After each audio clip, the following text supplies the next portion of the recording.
PPT 보겠습니다.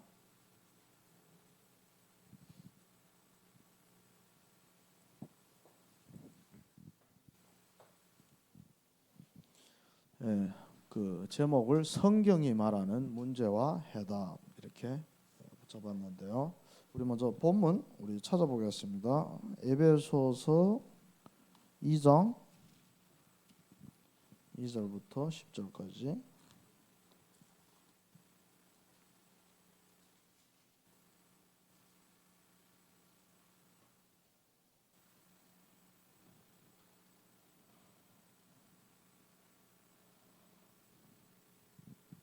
에베소서 2장 1절부터 10절까지 제가 한번 여러분 한번 이렇게 같이 읽겠습니다. 그는 허물과 죄로 죽었던 너희를 살리셨도다.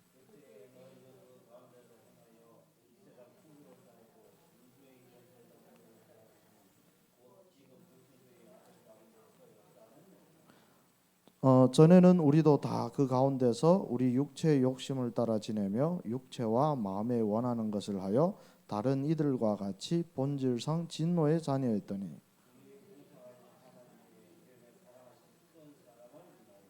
허물로 죽은 우리를 그리스도와 함께 살리셨고 너희는 은혜로 구원을 받은 것이라.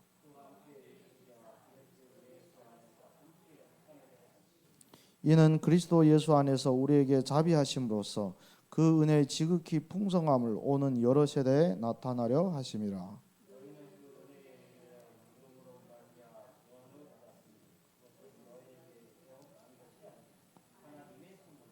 행위에서 난 것이 아니니 이는 누구든지 자랑하지 못하게 함이라.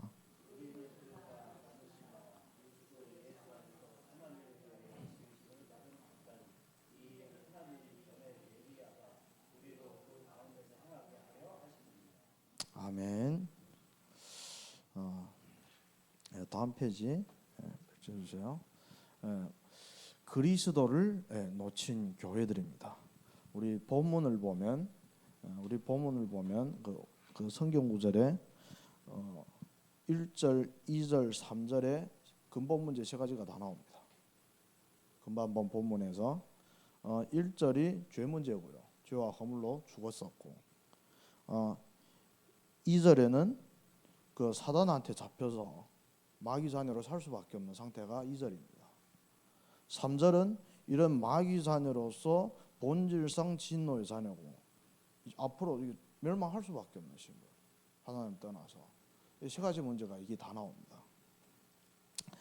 그런데 4절에는 하나님이 그 크신 우리를 행하신 그 크신 사랑으로 인해서 그리스도를 보내셔 죽게 하시고 우리를 다시 일으켜서 그리스도를 일으켜서 하늘에 앉히시고 그리고 10절에 보니까 그리고 5절에 보면 우리를 살리셨고 그리스도의 죽으심으로 인해서 우리를 근본 문제를 해결해서 살리셨고 10절에 보면 하나님 우리를 살리신 목적은 그리스도 예수 안에서 선한 일을 위하여. 선한 일이 뭡니까? 하나님이 그 복음을 전하는 게 선한 일이거든요. 그 선한 일을 위하여 지은심을 받은 자니 이 일은 하나님이 전에 예비하사 창세전을 얘기하는 겁니다. 창세전에 우리를 미리 정하시고 하나님이 선한 일을 위해서 우리를 쓰시라고 이렇게 부르신 거예요. 그리고 우리로 그 가운데서 행하게 하려 하십니다. 이게 에베소서 1장부터 2장 1절부터 10절까지 근본 문제하고 그리스도에게 구원하고 그 목적까지 다 나오게 됩니다. 그런데 여기서 가장 핵심은 그리스도예요. 그런데 안타까운 교회에서 다른 건 다 잡는데 그리스도만 놓쳤습니다. 우리 봅시다. 밑에 보면 이게 대전 순복음교회라고 썼어요. 여기는 체험을 엄청 그러니까 강조하는 그런 교단입니다. 오순절파라고. 그러니까 방언은 기본상으로 다 해야 돼요. 여기서 방언을 못한다. 뭐 교육자가 될 수가 없고요. 오랫동안 교회 다녔는데 방언 못한다. 그럼 구원을 의심해봐야 된다. 그 교회에서 방언을 못하면. 그렇게 들어가면 그것부터 훈련시켜요. 기도할 수 있는데 왜 염려하십니까? 맞는 말이에요. 기도하는데 왜 염려해요? 우리 염려하지 말고 생각을 기도로 바꾸라고 하잖아요. 기도하면 할 수 있다. 맞아요. 기도하면 할 수 있어요. 근데 하면 된다. 해보자. 이게 너무 이게 구호가 있잖아요. 그러니까 내 힘으로 열심히 한번 해보자는 걸 이렇게 느끼는 거예요. 이렇게 또 그러면 이게 한국 교회의 눈물 회초리 기도 대성이에요. 자, 앞에 나선 분들은 평신도는 절대 아닙니다. 목사님들 아니면 중직자들 아마 목사님들일 거예요. 나부터 회개합니다. 그러면서 회초리로 저기 그 노예일 거예요. 뭐 경남도 있고 여러 군데 있잖아요. 그러니까 지역이 있잖아요. 그러면 나부터 회개라는 회초리로 자기 종아리 때리는 거예요. 저런다고 문제 해결돼요. 그러니까 육신적으로 이렇게 해석을 하는 거예요. 그러니까 엘리야란다고. 세례요한이 뭐라고 했어요? 회개하라, 천국이 가까워함이라. 그 예수님도 회개하라, 천국이 똑같은 얘기를 했거든요. 그러니까 그리스도가 도대체 뭘 하려 온지 모르고 예수님이 제자들한테 사람들이 나를 뭐라고 하냐는 누구라고 하려 하니까 세례요한이라고 했다는 건 세례요한이라고 한 사람들은 예수님이 회개하라, 천국이 가까웠느니라 하는 그 얘기를 들은 사람들이 세례요한이네 이렇게 본 거예요. 세례요한이 똑같은 얘기를 했으니까. 그러니까 그때 사람들이 그리스도가 도대체 왜 이기 온지 모르고 회개하라는 얘기를 붙잡았듯이 여기서도 회개에 집중하는 거예요. 회개. 맨날 회개를 해도 사단이 안 꺾입니다. 영적 문제가 해결이 안 돼요. 그리고 내 잘못을 아무리 회개해도 구원 못 받습니다. 원죄가 해결되고 구원 받는 거예요. 그러니까 방향이 틀린 거예요. 두 번째, 다음. 요거는 전형적인 신비주의입니다. 저거는 제가 중국에 있을 때 교회에서도 저렇게 넘어지는 거 한번 봤어요. 어느 교회인지 모르겠는데, 근데 유튜브 보면 완전히 막 무슨 어쨌든 그 이단으로 불리는 교단인데 뭐 쫙 하면 그냥 앞에 쫙 다 넘어집니다. 그거는 100% 쇼고, 근데 진짜 저렇게 넘어져요. 그러니까 귀신 쫓겨나면 저기 무조건 신비주라고. 그러니까 저 사람들이 신비주를 가지고 가면 신비주의인데 신비한 건 맞습니다. 예전에 이런 일이 일어나요. 그런데 그리스도보다 이 체험을 딱 해버리니까 귀신 쫓는 게 목적이 되는 거예요. 근데 성경은 뭐 어떻게 씁니까? 귀신을 쫓아내니까 더 악한 귀신 7마리가 들어가잖아요. 왜냐하면 귀신을 쫓는 게 목적이 아니고 그 귀신이 들릴 수밖에 없다는 그 근본적인 이유를 알고 귀신이 들릴 수 없는 상태로 바꿔버리면 되거든요. 신분을 바꿔버리면 되잖아요. 그럼 쫓을 필요가 없어요. 못 들리기 때문에. 그러니까 거치해 보이는 것만 되니까. 왜 저러냐? 그리스도를 놓치니까 저럴 수밖에 없는 거예요. 보통 제가 다락방 와서 조금 제 맨 처음 이상하다 싶은 게 예수를 별로 얘기를 안 해요. 그리스도만 얘기해요. 맨날 그리스도. 예수 그리스도도 별로 얘기를 안 해요. 그냥 그리스도 하니까 여기서는 예수를 얘기 안 하지. 이상하다. 근데 진짜 보통 기존교에서는 그리스도라는 단어를 그러니까 어느 때 사용하는가? 예수 그리스도 이름으로 기도합니다. 그거 말고는 거의 사용 안 합니다. 주님, 주여, 예수님. 그래야지 예수 그리스도도 잘 안 해요. 그리스도라는 단어를 잘 사용 안 합니다. 왜냐하면 되게 무슨 말인지를 모르니까 사용할 이유가 없는 거예요. 그러니까 그리스도라는 단어 자체도 모르니까 그리스도가 도대체 무엇 때문에 무슨 일을 하려고 오신지를 모르니까 자꾸만 내가 체험한 그걸 가지고 자꾸만 강조하다 보니까 신비를 체험한 데서는 신비 쪽으로 가는 거예요. 율법을 체험한 거 율법 쪽으로 가는 겁니다. 그 다음에 밥퍼준다고 가슴에다 밥퍼라고 했습니다. 이 복장은 적어도 목사예요. 이렇게 하면 저는 복장이에요. 그러니까 섬긴다는 거예요. 깊은 절망 속에 있기 때문에 사랑을 베푼다는 겁니다. 예레미야가 저랬습니다. 가난한 사람들을 이렇게 도와주고 병 치료해주고 같이 아파하면 눈물의 선지자로 불릴 정도로 필요해요. 근데 그게 복음은 아니라는 거죠. 예수님도 나사로가 죽으니까 예수님이 눈물을 흘리는 장면은 그 성경 그 한 군데밖에 없어요. 그러니까 눈물로써 이렇게 같이 아파하고 필요합니다. 필요한데 그리스도 놓치면 저게 주가 돼버리는 거야. 다음,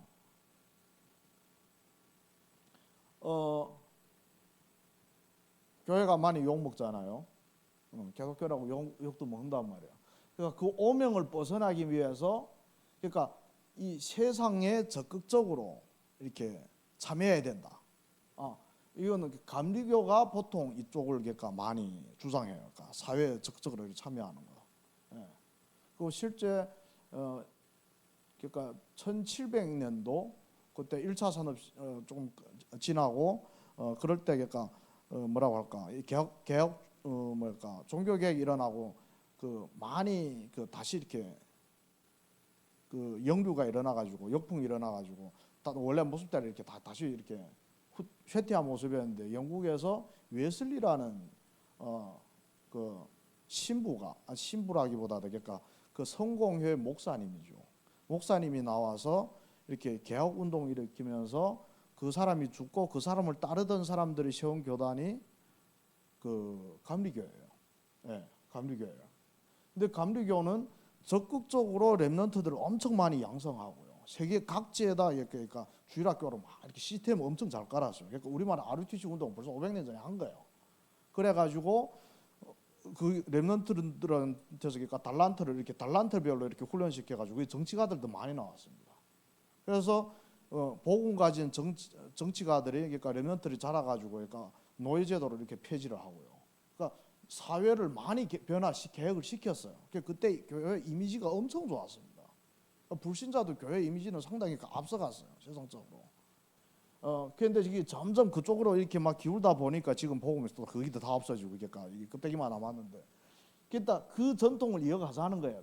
그때 그러니까 우리 교회가 앞서서 막 사회를 적극적으로 이렇게 개혁하고 앞장서 나면서 기독교 오명을 뻗자 그거예요. 근데 하나님 원하시는 거는 예수 그리스도 전하는 거거든요. 별 관심 없어요, 이런 데는. 그러니까 그리스도 놓치면 다른 거 아닌 녹색 교회가 뭡니까? 녹색 교회가 저렇게 가는 거예요. 다음, 뭐 인권, 뭐 주간 연합의회, 뭐 CCK, 뭐 여기도 지금도 뭐 저런 거니까 정치하는 사람들이 또 정치하는 사람들 중에 기독교인들이 모여서 또 저런 거다 하던데, 그러니까 인권 탄압, 인권 유립 이런 시대에 좀 우리가 앞장서서 인권을 지키자. 만약 정치인들이라면 저럴 수 있어요. 근데 교인이라면 저렇게 하면 안 됩니다. 적어도 그러니까 그 예수님이 승천하기 직전 제자들한테 아무데도 가지 말고 기다리라고 했잖아요. 성령 임할 때까지 기다리라고 했단 말이에요. 그러면 내가 올 거라고 했습니다. 근데 베드로가 그때가 이때입니까? 물어보는 거예요. 그러니까 제자들은 갈보리산 체험했어요. 감람산 40일 훈련도 했습니다. 그리고 이제 마가다락방에 들어가서 그 집중 훈련하기 직전의 제자들인데 아직도 관심은 어디 있냐? 우리 지금 로마 속국되는데 언제 우리를 해방해 주실 거예요? 모세처럼, 다윗처럼 우리를 그 속에서 육신적으로도 해방시키고 독립시키는 그런 사상을 놓지 못하고 있는 거예요. 그런데 예수님은 그런 데 관심이 없습니다. 그걸 해결하려고 온 거 아니에요. 그러니까 우리 생각하고 너무나도 다른 거예요. 그런데 지금 인권 저기 앞장서서 그거 외친다고 흑암 꺾입니까? 저게 안 꺾여요. 사단이 저런 거 좋아해요. 그럼 맨날 저런 거 해. 다음, 그리고 CCC 들어봤죠? 종교 통합. 저기 불교하고 기독교가 우리 서로 좋은 점을 뭐라고 했어요? 저 아래 왼쪽에 보면 기독교의 봉사, 사랑, 불자들도 배워야죠. 그리고 부처, 예수 보완하면 깨달음도 빨라질 것. 그러니까 저도 이거 좀 저도 뭐 목사인지는 모르겠는데 그 보완하면 깨달음이 빨라진다. 거꾸로 말하면 불교는 이 깨닫는 걸 엄청 깊이 이렇게 인생에 관한 이런 깨달음이 있는데 교회는 좀 이렇게 떨어진다 그 얘기잖아요. 보완하면 깨달음도 빨라진다는 건데 그리스도를 놓치니까 그리스도가 안 보이니까 영적으로 성경 자체가 하나도 안 보이는 해석이 안 되는 겁니다. 그리스도로 성경이 안 보이면 이건 힘들어요 알아보기가. 그러니까 못 깨닫는 거예요. 그러니까 같이 이렇게 윈윈 하자는 거죠. 그러니까 저는 저 사람들을 이렇게 나무랄 필요도 없고 뭐라고 어떻게 말 못하게 했어요. 구원 받았는지도 의심돼요 솔직히 말해서. 저렇게 할 수밖에 없습니다. 다음 저 왼쪽에 저게 뭐 성당인지 뭐 성공회인지는 모르겠는데 어쨌든 엄청 큰 교회당인데 저기 부처가 저렇게 매달렸잖아요.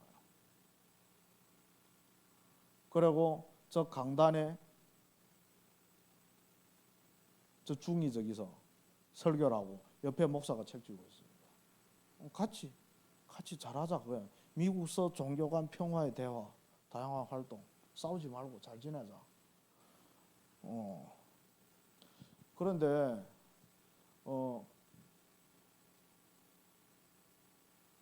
뭐라고 할까요? 세상은 교회가 저렇게 나오면 좀 깨어있네, 꽉 막히진 않았네 그렇게 말을 들을 수는 있겠지만 우리와 종교는 근본적으로 다릅니다. 저거는 종교고 종교는 뭐죠? 사람이 만들어낸 거고요. 사람이 하나님을 찾아가는 거고요. 사람이 노력으로 어떤 경지에 이르려고 구원까지 이르려고 하는 게 종교고, 복음은 우리는 하나님이 어디 있는지도 모르고 알 수도 없고 찾을 수도 없는 인간인데 하나님이 우리를 사랑해서 직접 찾아오시고 찾아왔는데도 못 알아들으니까 믿는 믿음마저도 주시고, 믿음을 주셔도 우리 창세기 3장 6장 11장에 꽉 막혀서 하나님이 원하는 대로 살 수가 없는데 또 하나님이 계속 성령을 인도를 해주는 게 복음입니다. 그러니까 근본 같이 할 수가 없어요. 이건 아무리 그러니까 이거는 타협할 수 있는 문제가 아닙니다. 복음을 알면 답. 이러니까 교회가 무너지는 겁니다. 사단이 무너뜨리게 했고 하나님이 무너뜨리게 내버려뒀습니다. 저런 교회는 필요 없어요. 예수님도 그랬잖아요. 그러니까 제일 성전이 블레셋한테 공격해서 무너지고, 두 번째 성전이 누구한테 무너졌지? 예수님이 있을 때 그러니까 제2성전을 만든 이름 갑자기 이름 생각 안 나네. 유다 왕, 가짜 왕, 허물고 자기가 성전 지었잖아요. 그리고 그 성전을 허문 게 예수님입니다.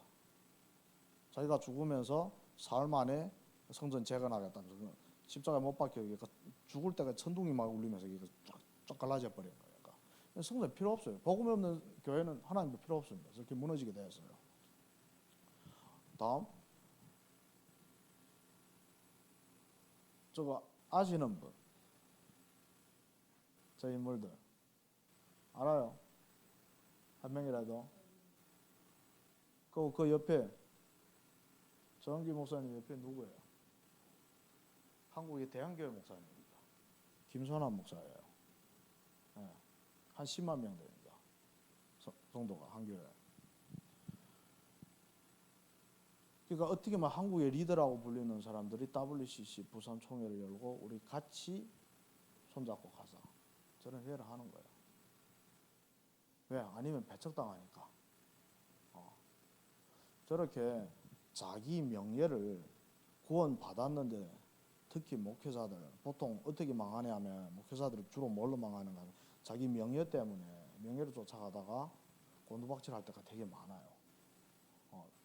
그러니까 우선은 한국 교회에서 그러니까 다른 교회들을 이끌 수 있는, 호소할 수 있는 그런 영향력이 있는 위치에 올렸단 말이죠. 그런데 지금 세계적으로 대세는 통합이에요. 싸우는 것보다도. 그러니까 꽉 막힌 이미지보다도 좀 부드러운 이미지를 보이고 싶으니까 저 사람들이 개척할 때는 예수 밖에도 구원이 있다 이런 말을 절대 안 할 사람들입니다. 그리고 한때는 하나님 쓰시던 사람들이에요. 그 위치에 가니까 그 자리를 지키고 싶은 거예요. 그럼 어느 정도 타협을 하면 이게 정치라는 거예요. 저거는 정치라는 겁니다. 이러니까 누가 피해를 보나? 그 교회 교인들이 헷갈리는 거예요. 도대체 뭐가 맞냐 이렇게 되는 거예요. 그 많은 교인들이. 다음,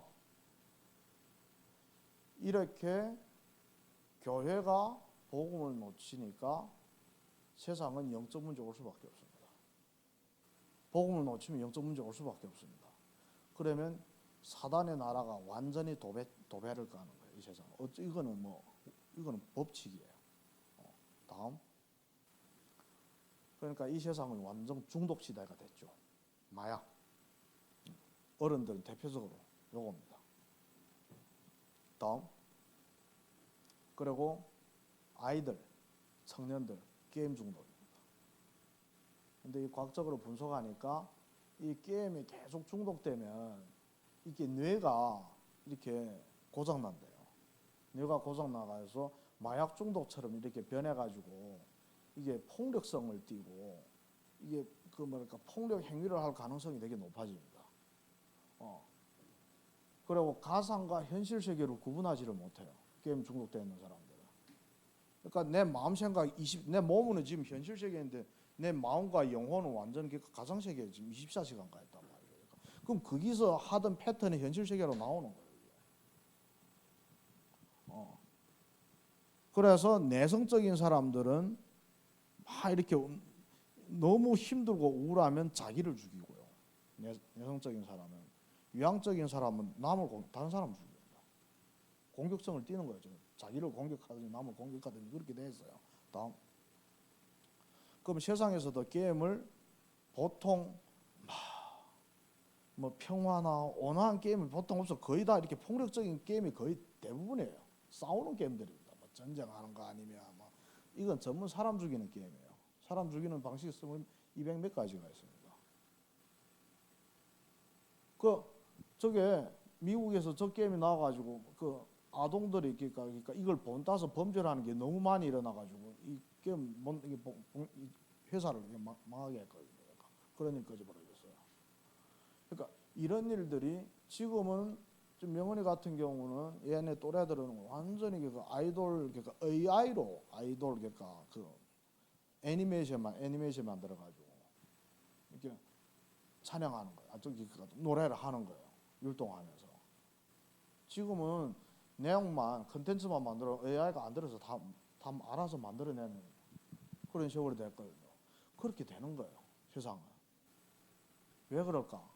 교회가 재구시를 못하니까 세상 완전히 영적 문제에 잡히게 되고 그리고 이 재앙을 막지를 못하는 거예요. 점점 재앙이 확산되는 겁니다. 다음. 그러면 하나님이 보시는 문제는 무엇일까? 우리가 보는 문제가 말고 하나님이 보시는 문제가 바로 창세기 3장에서 시작된 그 문제입니다. 창세기 1장 27절에 하나님이 형상대로 만들어졌고 28장에 하나님 주신 모든 신분과 권세와 축복을 영원히 누릴 수 있는 그런 왕의 권세를 이렇게 누릴 수 있는 존재였는데 한순간에 다 잃어버린 게 창세기 3장 사건이거든요. 그럼 왜 하나님을 떠나게 됐냐? 죄 때문에. 왜 죄를 지었나? 사단이 유일하게 타락할 수 있는 그 포인트를 찔렀습니다. 유일하게 타락할 수 있는 포인트. 네가 하나님인데. 내 전 세상 다 줄게. 너 나한테 무릎 꿇으면 온 세상 다 줄게. 그거 안 통해요. 이미 온 세상 다 가졌어. 그때 인간은. 명예, 지위 다 가졌어요. 그때 인간은. 유일하게 타락할 수 있는 게 어서는 네가 네 주인데 그거예요. 그런데 그게 걸려든 겁니다. 그래서 그게 걸려들어서 죄를 짓고 하나님 떠났습니다. 그래서 완전히 사단한테 잡힌 거예요. 요 문제가 해결이 안 되면 지금 앞에 봤던 창세기 3장으로 인해서 나타나는 문제는 끝없이 반복됩니다. 그러니까 요게 해결이 돼야 그 문제들이 해결되는 거지. 사람들이 가난해서 밥을 못 먹는데 밥 퍼주고 내가 요즘 하나님 자녀인데 또 불신앙하고 좀 불순종했다고 자기를 막 때리고 귀신 들렸다고 떠나가라 해서 귀신 떠나갔다고 그게 그런다고 이 문제가 해결이 안 된단 말이야. 근데 예수님이 요거 해결하려고 온 거야. 그 눈에 나타난 그거 해결한 거 요거 해결하려고 왔단 말이죠. 근데 여기 안 보이니까 그리스도가 필요 없는 거예요. 그리스도가. 그래서 모든 문제를 창세기 3장으로 보는 눈이 우리 반드시 열려야 된다. 제가 한 2년 전부터 이걸 정말 막 거의 설교 때마다 해요. 2년 전에는 이게 안 보였거든요. 2년 전에 이게 보였습니다. 그러니까 모든 문제가 이걸로 보이는 거예요. 근데 여기 안 보이면 눈에 보이는 문제를 해결하려고 집중할 수밖에 없습니다. 왜? 근원이 안 보이기 때문에 요거라도 막아야 되잖아요. 지금 이게 물이 콸콸 쏟아진단 말이에요. 그러면 그 물이 어디서 나오는지 그 근원을 찾으면 그거 해결하면 물이 안 나올 거 아니에요. 근데 그 근원이 안 보이면 당장 그 물이라도 막아야 돼요. 어쩔 수가 없어요. 그러니까 그 사람들이 왜 니네는 언약을 놓치고 저거만 하냐? 언약이 뭔지 모르는데 놓칠 수밖에 없지. 어쩔 수가 없는 거예요. 저거는. 다음. 그럼 하나님이 유일하게 보시는 게 바로 창세기 3장 문제니까 하나님이 주시는 유일한 해답도 바로 그 창세기 3장을 주는 그 해답이거든요. 하나하나씩 이렇게 대항되게. 사단한테 지금 다 잡혀서 사단이 만드는 문화 속에서 저주와 고통 속에서 살다가 멸망할 수밖에 없는데 그 사단을 멸하려고 이 세상에 오신 분이 그리스도 아니에요. 그리고 그럼 왜 사단한테 잡혔냐? 죄 때문에 하나님을 떠나면서 잡힌 거잖아요. 그럼 그 죄가 해결돼야 되는데 그 죄를 해결하는 방법이 그리스도가 십자가에서 우리 대신 못 박히는 것밖에 다른 방법 없습니다. 그래서 그리스도 예수 안에 있는 자에게는 결코 정죄를 안 한다고 했습니다. 우리는 정죄를 안 해요, 하나님이. 정죄를 안 한. 죄의 대가는 받습니다. 막 범죄를 하고, 막 불지르고, 막 자기 욕심 때문에 막 살인도 하고, 그러면 이 세상에서 그런 거는 받아요. 징계를 받고, 다윗도 징계 받잖아요. 그런데 근본적인 죄에서는 해결됐기 때문에 정죄를 안 합니다. 여기서 말하는 정죄는 지옥 심판을 얘기하는 거예요. 그래서 우리 예수 안에 있는 생명의 법이 죄와 사망의 법에서 너희를 해방하였습니다. 에베소서 2장 1절이 뭡니까? 죄와 허물로 죽었던 너희를. 뭐가 죽었죠? 영이 죽었어요. 그럼 그 영이 하나님이 인간을 만들 때 처음에는 흙으로 된 모양을 거기다가 뭘 불어넣었죠? 생기를 불어넣으니까 생령이 됐다고 하잖아요. 그 생기가 성령이에요. 그러니까. 생기를 불어넣으니까 생명이 없던 게 하나님이 생기가 들어가니까 생명이 됐단 말이죠. 근데 죄를 지으면서 그 생기가 죽어버린 거예요. 그런데 우리가 예수 그리스도를 영접할 때 그 생기가 다시 들어오는 겁니다. 그래서 우리 사도행전 보면 그런 장면들 나오니까 생기를 받으라 하니까 훅 하면 성령을 받으라 이러니까 이런 바람을 넣는 듯한 이런 모습을 보면서 그러니까 성령이 들어가는 모습들. 뭐 굳이 그거 안 해도 되지만 그러니까 그 생동적인 화면이에요. 그러니까 하나님의 생기가 다시 들어가면서 생명을 얻게 되는 거예요. 그러면서 그 생기가 다시 들어가면서 죄의 삭선 사망이라는 법에서 우리가 해방되는 겁니다. 세 번째, 다음, 하나님을 만나면 모든 것이 회복이 되는데 하나님 만날 길이 없습니다. 천하인간에 우리에게 구원받을 만한 다른 이름을 주신 적이 없기 때문에 그렇습니다.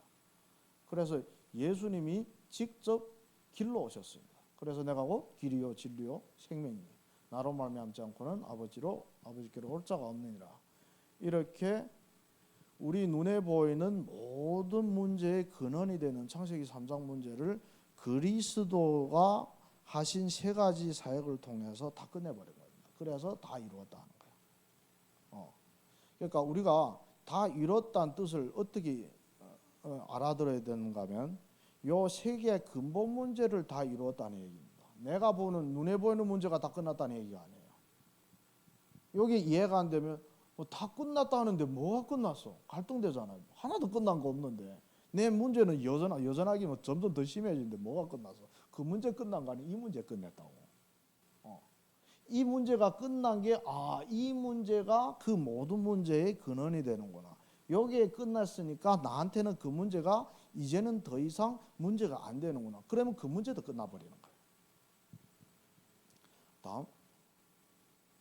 다음. 그래서 우리 결론 부분에 보면 성경이 신구약 통틀어서 도대체 뭘 말하려고 하는 것인지 이걸 알아야 됩니다. 이거 신학교에서 엄청 정리를 잘 해주셨는데요. 성경의 핵심은 바로 복음이고요. 근데 뭐가 복음이냐? 복음이 바로 예수 그리스도입니다. 이 고백을 한 게 베드로죠. 시몬 베드로가 주는 그리스도시요 살아계신 하나님의 아들이십니다 하고 고백했습니다. 근데 로마서 1장 2절부터 4절까지 보면 1장 2절의 첫 시작이 이 복음입니다. 이 복음이 누구를 통해서 이렇게 이루어져 왔는데 곧 우리 주 예수 그리스도라는 거예요. 성경에 여기만큼 복음이 바로 그리스도라고 아주 명확하게 지적한 데는 요 한 군데입니다. 그래서 성경의 핵심이 바로 복음이고 복음이 그리스도라는 사실이고요. 그래서 우리가 성경을 볼 때도 구약이 그리스도라는 단어는 안 나오지만 전체가 그리스도 언약 중심으로 전체 구약이 흘러져 왔습니다. 모든 그러니까 피제사 드리는 것도 그렇고 모든 규례도 그렇고 모든 상징적인 것 노뱀 바라볼 때 죄사함 받는 것 모든 것이 다 그리스도 중심으로 성경을 쓰여져 있었습니다. 그러니까 오실 그리스도죠.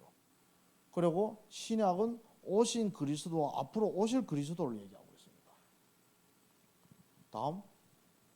그러면 성경의 핵심이 그리스도라고 하면 그럼 성경의 목적은 뭐냐? 성경을 하나님이 왜 주셨냐? 우리 함께 읽을게요. 시작. 오직 이것을 기록함은 너희로 예수께서 하나님의 아들 그리스도이심을 믿게 하려 함이요 또 너희로 믿고 그 이름을 힘입어 생명을 얻게 하려 함이니라. 아멘. 성경을 기록한 목적은 두 가지입니다. 하나는 내가 예수 그리스도를 믿게 하려는 것이고 나부터. 그리고 그럼 그리스도를 왜 믿냐? 그리스도를 믿으면 내가 생명을 얻잖아요. 창세기 3장에서 빠져나오잖아요. 일단 구원이에요. 제사 되는 거 그 다음에 일단 불에 빠져 지금 지옥 가고 있는데 일단 구하는 게 첫 번째 목적입니다. 그리고 모든 사람이 다 제사가 될 수가 없어요. 항상 제사는 소수였습니다. 그런데 우리 신구약을 보면 그 소수의 한 제자 아니면 그 몇 명의 제자를 통해서 한 시대를 살리는 모습들을 계속 확인하게 됩니다. 그 하나님은 그 하나님의 뜻을 빨리 캐치하고 정말 하나의 미리 될 수 있는 그 제자 한 명을 통해서 모든 사람을 살려가는 거예요. 결국에는 모든 것을 살리는 게 목적입니다. 제자 한 명만을 살리는 게 목적이 아니에요. 그래서 모든 사람을 하나님이 선택한 모든 사람을 구원하는 것이 하나님 성경에 기록한 목적입니다. 다음. 그러면 우리가 계속 이렇게 전도 선교하는데요. 그러면 뭘 전도를 하냐? 전도의 내용이 뭐냐? 우리가 성경을 보면 전도의 내용이 뭔지를 알고 있습니다. 우리 사도행전 5장 42절 함께 읽겠습니다. 그들이 날마다 성전에 있든지 집에 있든지 예수는 그리스도라고 가르치기와 전도하기를 그치지 아니하리라. 아래 실라와 디모데가 마게도냐로부터 내려오매 바울이 하나님의 말씀에 붙잡혀 유대인들에게 예수는 그리스도라 밝히 증언하니 이는 성경으로서 예수는 그리스도라고 증언하여 공중 앞에서 힘있게 유대인의 말을 이기미리라. 빨리도 끈다. 집에 있든지 성전에 있든지. 그러면 요 집은 그러니까 마가다락방이 이거 첫 집이잖아. 같이 모여서 그 성령 충만을 받던 전도가 시작됐던 첫 집이 마가다락방 아닙니까? 그러니까 마가다락방이 어떻게 보면 그 교회가 된 거예요. 그게 마가다락방 교회가 된 겁니다. 그래서 그게 모이면 그게 교회가 되는 거예요. 교회였든지 집에 있든지 항상 변하지 않는 건 예수는 그리스도라고 가르치는 거예요. 이 사람들이 할 말이 없어서 맨날 예수는 그리스도라고 가르치겠어요. 다 구약 외우는 사람들이에요. 이 사람들은. 유대인 지금도 구약을 막 이렇게 모세오경 다 외운다고 하는 이 사람도 구약이 되게 박식한 사람이에요. 근데 다른 얘기를 안 하는 거예요. 바울도 그랬잖아요. 그리스도 십자가에 못 박힌 것과 그 부활 위에는 아무것도 얘기하지 않기로 작정했다고 했습니다. 그러니까 진짜 지금 이 세상에 필요한, 그러니까 이 세상의 문제들을 나타나는 그 사단의 그 역사들을 그 흑암을 결박하고 멸망할 수밖에 없는 사람들을 살리고 생명을 얻게 하는 것은 다른 말이 필요 없거든요. 이것만 필요한 거예요. 그러니까 정말 뭐라고 할까요? 매일 다락방 하는데, 예를 들면 매일 다락방 하는데 진도가 안 나간다. 계속 구원의 길만 한다. 그거는 엄청 은혜 받은 거예요. 그러니까 다른 말을 진도 나갈 시간이 없게끔 하나님 계속 새신자를 붙이니까 난 그 말밖에 할 수가 없는 거예요. 제가 RTS 다닐 때 그때 그 캠프 강사님이 그 얘기 하더라고요. 자기가 성격이 되게 내성적이에요. 그러니까 낯선 사람한테 얘기 못하는 사람이에요. 그래가지고 우리가 이렇게 메시지 할 때도 너무 전도에 그러니까 부담 가지지 말라. 나는 나가서 말 못하는데, 그러니까 메시지는 5분만 있으면 무조건 메시지 하라고 하는데 나는 그걸 못하는데 나도 괴로운데 거기 눌리지 말라. 자기도 그렇다는 거예요. 그럼 어떡하냐? 자기는 그냥 아파트 가서 그냥 앉아서 기도만 했다는 거예요. 그 사람도 매목도 모르지. 문 두드리는 그런 엄두도 안 나지. 매일 그러니까 시간을 정해가지고 그 시간에 가서 계속 기도만 했는데 그 예비된 한 사람을 딱 맞는데 그 사람 문을 싸게 닫았어요. 그러니까 전도 내가 그 중심을 가지고 계속 그 장소에 가서 계속 기도한다는 자체가 그 전도의 그 중심을 계속 지속적으로 이렇게 하나님께 증명하는 거잖아요. 그리고 뭐라고 할까? 하나님이 보시기에도 영혼을 붙이면 지속적으로 사역할 수 있는 사람이라는 것도 거기서 나오는 거예요. 그리고 또 메시지도 준비되어 있었고. 그러니까 그냥 문만 한 사람 붙여주니까 그냥 주르륵 이렇게 하는데 복음 편지 1과를 3개월 했답니다. 왜? 그 다음 2과를 나가려니까 새신자가 오니까. 그래서 3개월 내내 계속 새신자가 가지고 진도가 못 나갔대요. 그래서 똑같은 1과를 그러니까 30번 했는데 그 맨 처음에 들었던 성도들이 질리지 않을 뿐만 아니라 정말 전도가 되네. 성경에서 말하는 전도운동이 바로 내가 지금 보고 있네. 그러니까 이게 왜 또 저 얘기를 하냐 이런 말이 안 나오는 거예요. 매일 거기서 보게 되니까. 나중에 어떻게 되는가 하면 그 처음에 같이 들었던 사람들이 자기들도 막 나가서 그 똑같게 하는 거예요. 너무 들어가지고.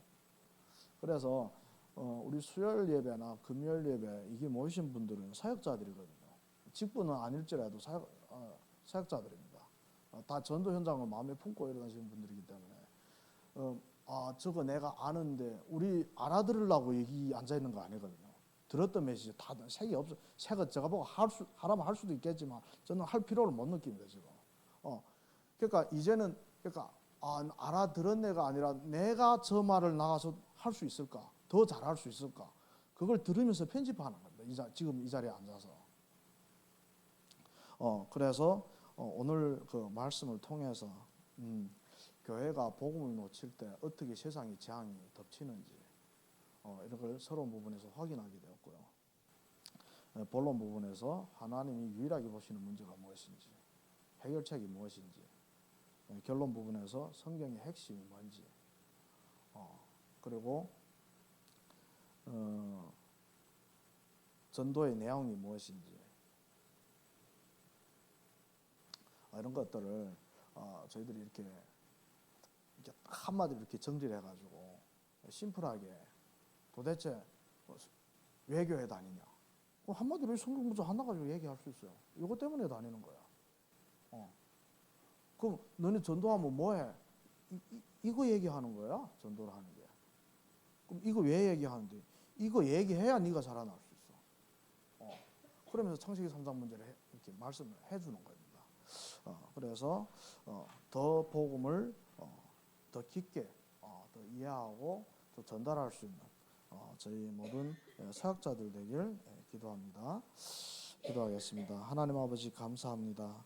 오늘 말씀을 저희들이 깊이 또 새기게 하여 주시고, 그리고 요 결론 부분에 나와 정리했던 부분들을 또 그 성경 구절들을 저희들이 또 마음과 뇌 속에 정말 각인시켜서 또 전도 현장에서 저희들이 사용할 수 있도록 주님께서 인도하여 주시고, 저희들이 하나님이 가장 원하시는 하나님이 선한 일을 하기 위해서 바로 예수 그리스도의 이 복음을 전달하기 위해서 부르심 받은 자로서 내가 먼저 이 복음을 충만하게 누리게 하시고 하나님의 기쁜 사랑 속에 매일 거할 수 있도록 그 힘을 가지고 만나는 모든 사람 살릴 수 있도록 인도하여 주옵소서. 주 예수 그리스도 이름으로 기도합니다. 아멘.